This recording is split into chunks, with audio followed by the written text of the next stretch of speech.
ಗೊತ್ತಿಲ್ಲ, ಲಾಯರ್ಗಳು ಮಾಡ್ತಾ ಇದ್ದಾರೆ, ನಮ್ಮ ವಕೀಲರುಗಳು ಮಾಡ್ತಾ ಇದ್ದಾರೆ. ಈಗಾಗಲೇ ನಾವು ರಾಜ್ಯಪಾಲರ ಆದೇಶವನ್ನು ಪ್ರಶ್ನೆ ಮಾಡಿ ಹೈಕೋರ್ಟ್ನಲ್ಲಿ ಅರ್ಜಿ ಸಲ್ಲಿಸಿದ್ದೀವಿ, ರಿಟ್ ಪಿಟಿಷನ್ ಹಾಕಿದ್ದೀವಿ. ರಿಟ್ ಪಿಟಿಷನ್ ಕೇಳಿಸ್ತಾ ಇಲ್ವಾ? ರಿಟ್ ಪಿಟಿಷನ್ ಹಾಕಿದ್ದೀವಿ. ರಿಟ್ ಪಿಟಿಷನ್ ನಲ್ಲಿ ಕ್ವಾಶ್ಗೆ ಮತ್ತು ಇಂಟ್ರೀಮ್ ರಿಲೀಫ್ ಕೂಡ ಕೇಳಿದ್ದೀವಿ, ಸ್ಟೇ ಕೊಡಿ ಅಂತ. ಈ ಪಿಟಿಷನ್ ಮೇಲೆ ಆರ್ಗ್ಯುಮೆಂಟ್ ಮಾಡಲಿಕ್ಕೆ ನನ್ನ ಪರವಾಗಿ ಅಭಿಷೇಕ್ ಮನು ಸಿಂಘ್ವಿ ಬರ್ತಾ ಇದ್ದಾರೆ, ಹಿರಿಯ ವಕೀಲರು. ಅವ್ರು ಬರ್ತಾ ಇದ್ದಾರೆ, ಅವ್ರು ಆರ್ಗ್ಯುಮೆಂಟ್ ಮಾಡ್ತಾರೆ. ನೋಡೋಣ, ನ್ಯಾಯದಲ್ಲಿ ನಮಗೆ ವಿಶ್ವಾಸ ಇದೆ. ನ್ಯಾಯಾಲಯದಲ್ಲಿ ನಮಗೆ ಪರಿಹಾರ ಸಿಗ್ತದೆ ಅಂತಕ್ಕಂಥ ಸಂಪೂರ್ಣ ವಿಶ್ವಾಸ ಇದೆ. ಯಾಕಂದ್ರೆ ನಾ ಏನು ತಪ್ಪೇನು ಮಾಡಿಲ್ಲ, ನಾನೇನು ತಪ್ಪು ಮಾಡಿಲ್ಲ. ಅದರಿಂದ ಮೈ ಕಾನ್ಸಿಯನ್ಸ್ ಇಸ್ ವೆರಿ ಕ್ಲಿಯರ್.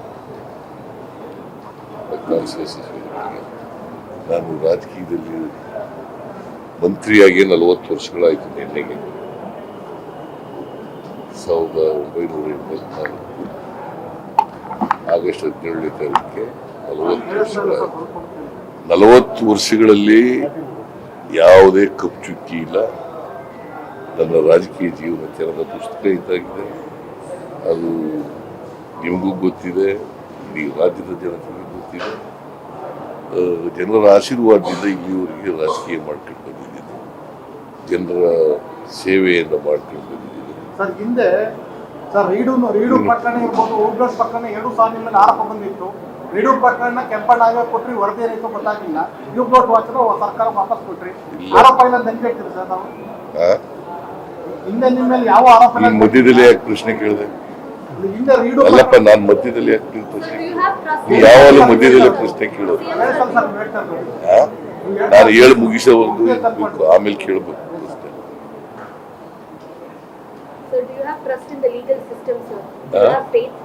ನೋಡಮ್ಮ, ನಾನು ಹೇಳ್ಬಿಡ್ತೇನೆ.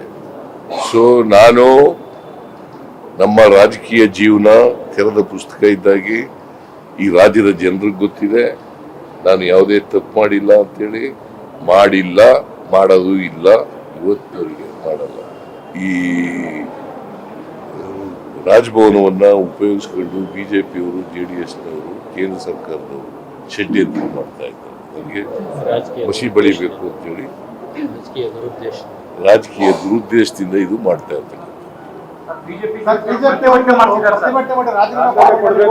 ಎಲ್ಲ ಪ್ರತಿಭಟನೆ ಈಗ ರಾಜಕೀಯ ದುರುದ್ದೇಶದಿಂದ ಮಾಡ್ತಾ ಇದ್ದಾರೆ. ರಾಜಕೀಯವಾಗಿ ಅದನ್ನು ನಾವು ಎದುರಿಸ್ತಕ್ಕಂಥ ಕೆಲಸವನ್ನು ಮಾಡ್ತೀವಿ. ಲೀಗಲ್ ಫೈಟು ಕೂಡ ಮಾಡ್ತೀವಿ, ಪೊಲಿಟಿಕಲ್ ಫೈಟು ಕೂಡ ಮಾಡ್ತೀವಿ. ಇಲ್ಲ, ಡೆಲ್ಲಿಗೆ ಹೋಗ್ಬೇಕು ಅಂತ ಅನ್ಕೊಂಡಿದ್ದೀನಿ. ಮೊನ್ನೆ ಖರ್ಗೆ ಅವರು ಅಧ್ಯಕ್ಷರು ಇಲ್ಲಿ ಬಂದಿದ್ರಲ್ಲ, ಅದನ್ನು ಭೇಟಿ ಮಾಡಿದ್ದೀನಿ. ಶುಕ್ರವಾರ ನಾನು ಬರ್ತೀನಿ ಅಂತ ಹೇಳಿದ್ದೀನಿ ಅಷ್ಟೇ. ಮಾನಸಿಕವಾಗಿ ಮತ್ತೆ ನೈತಿಕವಾಗಿ ಕುಗ್ಗಿದ್ರಿ ಸರ್, ಸ್ವಲ್ಪ ನೀವು ಡಲ್ ಕಾಣ್ತಾ ಇದ್ರಿ. ನೀನು ಬಹಳ ಡೆಲ್ ಕಾಣಿಸ್ತಾ ಇರೋ. ನನ್ನ ಯಾಕೆ ಡೆಲ್ ಕಾಣಿಸ್ತಾ ಇದೆಯಾ? ನಾ ಇನ್ನೂ ಈ ರಾಜಕೀಯದಲ್ಲಿ ಹೋರಾಟ ಇದೆಯಲ್ಲ, ಈ ಹೋರಾಟ ಮಾಡುವಾಗ ಇನ್ನೂ ಹೆಚ್ಚು ನನಗೆ ಜೋಶ್ ಬರ್ತದೆ. ನಿರಂತರವಾಗಿ ಮಾಡ್ಕೊಬೋದಿದ್ದೀನಿ. ಹಿಂದೆನೂ ಮಾಡಿದ್ದೀನಿ, ಈಗಲೂ ಮಾಡ್ತೀನಿ, ಮುಂದೆನೂ ಮಾಡ್ತೀನಿ.